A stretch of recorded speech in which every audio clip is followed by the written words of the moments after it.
Do not kill us, for this new skill we may teach you that makes your heart thrill. Hello everyone, and welcome to hear another piece of Persian literature. I'm Sarah, a daughter of Iran, and this is the story of King Tahures, the third king of Iran from the Persian Epic of Kings, Shahnameh, by the great Ferdowsi, an Iranian poet from the 12th century. So, when Tahures, the demon binder, sat on his deceased father's throne, he immediately called his elders and advisors, the Mubads, the Zoroastrian priests, to establish a clear policy for his reign. His first goal was absolute, to cleanse the world of all evil, emphasizing that his role is a cosmic mission against darkness and corruption. In his speech, he said, چنین گفت که امروز تخت و کلاه مرا زیبد این تاج و گنج و سپاه. Today I am proud, sitting on this throne, for the crew, the castle, the crown that I own. From each corner I'll cut the demon's hands, for I will be the king of all of the lands. هر آن چیز کاندر جهان سودمند کنم آشکارا گشایم ز بند.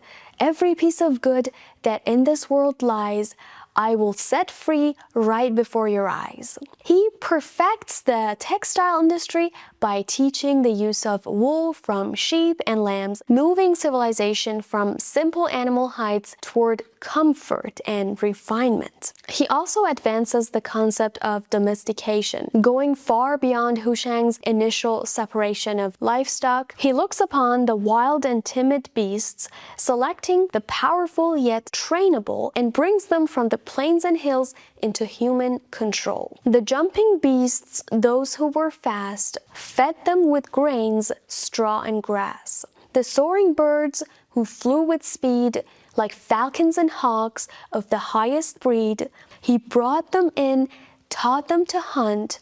The whole world marveled at this daring stunt. Taming the fiercest parts of nature, symbolizing his mastery over the chaotic forces of the world. He then applies the same focus to organized farm life, selecting useful fowl and teaching people how to care for them gently. بفرمودشان تا نوازند گرم نخوانندشان جز به آواز نرم. So he commanded, treat them with care.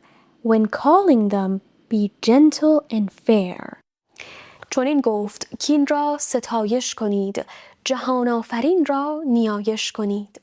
He said, offer praise unto these blessings and worship the God who gave us these things. He reminded people that it's God who has given them dominance over animals, so they should not abuse this power. Of course, we're talking about the prehistoric era when no one believed that animals could have feelings or personalities and stuff. So this is actually a pretty advanced perspective that this king had. Also, Tahures is the first ruler who thinks, I think I need some help. He chose a minister with a clean mind, whose counsel was from wicked deeds refined. This minister was called Shahrasp, and he was the kind who would not take a step without good intentions. He was the lucky star to guide the king and close the way where wicked souls might cling. So everything was ready for Shah Tahures to shine. Tahures, guided by this spiritual wisdom, attained the moral perfection that caused the glory, the farrah izadi, to radiate from him. And God ratified his kingship. There's only one thing left. Tahures' true test comes when Ahriman, the devil, and his army of demons, the Divs, realize the growing threat of human civilization. So he fully takes control of the devil. برفت اهرمن را به افسون ببست چو بر تیز رو بارگی برنشست.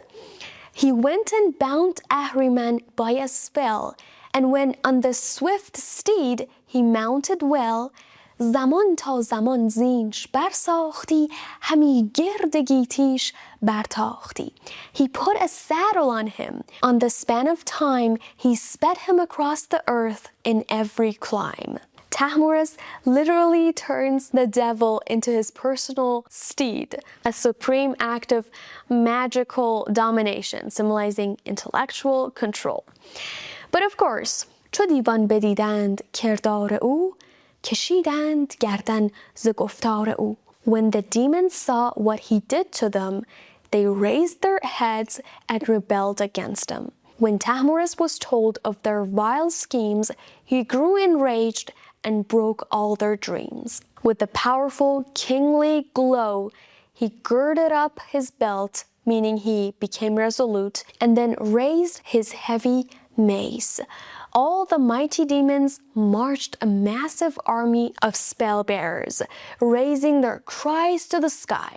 2/3 of them he bound by his spell, the others by his heavy mace were felled. Wounded and bound, they were dragged in disgrace, and then cried to him for more time and grace. Do not kill us, for this new skill we may teach you that makes your heart thrill. نبشتن به خسرو بیاموختند دلش را به دانش برافروختند.